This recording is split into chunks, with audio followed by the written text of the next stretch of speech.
fa la mia faccia e i vostri occhi e quanta gente ci sta. Buonasera a tutti, bentornati a Liberamente, variazioni e scorribande qui su Radio Libertà.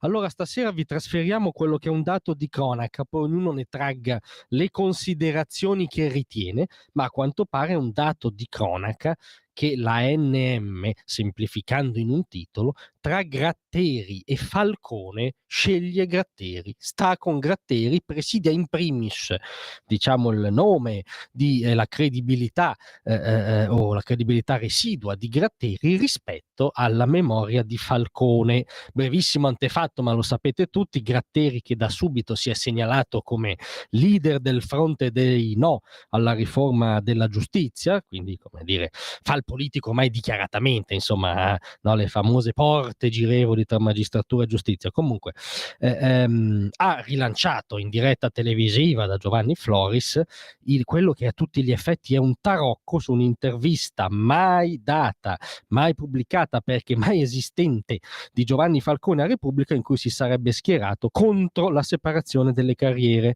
In realtà quello che esiste è un'intervista di Falcone sempre a Repubblica un anno prima rispetto alla collocazione fantomatica dell'intervista fantomatica, in cui invece diceva: il pubblico ministero non deve avere alcun tipo di parentela con il giudice e non deve essere come oggi una specie di paragiudice.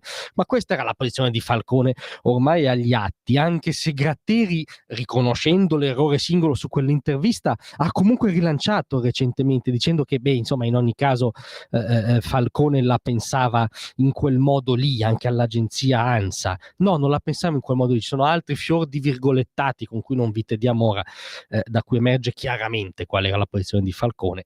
Era per una forma di separazione delle carriere, ma non è questo quello interessante in primis.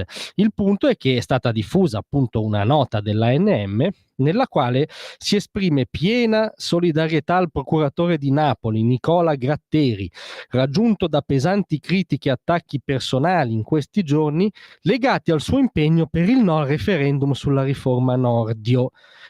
Mi permetto di dire che alcune critiche, tra cui quelle che modestamente gli ha rivolto questa radio, non sono legate al suo impegno civile e politico, anche se, come dire, bisogna sempre stare attenti se sei un magistrato, no, a prendere parte, ma non è questo. Le critiche sono dovute al fatto che ha rilanciato una fake news che riguarda forse la figura più cristallina, eroica, diciamo inscalfibile dal Pantheon della Repubblica di tutta la magistratura italiana, cioè Giovanni Falcone. Questo era l'oggetto della critica, non l'impegno di Gratteri. Continua questa nota: Gratteri merita rispetto perché ha come unico scopo quello di arricchire il dibattito sulla riforma. Grazie, lo ringraziamo molto, a noi piace l'arricchimento del dibattito, ma non con fake news, però, se no quello è taroccare, alterare volontariamente, involontariamente, comunque inserire un elemento di falsità nel dibattito, è oggettivo, è ormai agli atti.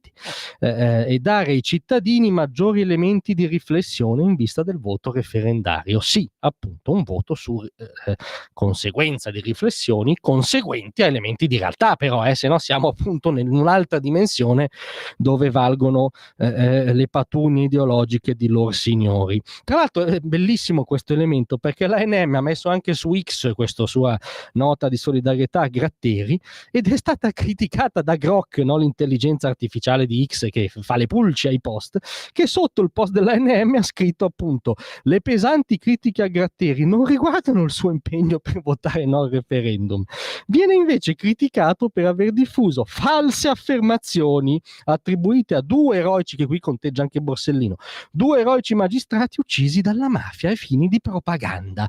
Questo obiettivamente ha fatto Gratteri, volontariamente, involontariamente. Noi siamo per l'ipotesi involontaria, ovviamente. Certo che l'autocritica successiva è stata, diciamo, molto blanda e ha rilanciato con l'idea farlocca per cui Falcone fosse contro la separazione delle carriere. Allora, se l'ANM è quell'organo disinteressato e nobile che tutela l'onorabilità, la storia dei magistrati italiani, cosa ci sarebbe più da tutelare che una memoria corretta, rispettosa, filologica dell'eredità di un grandissimo magistrato come Giovanni Falcone?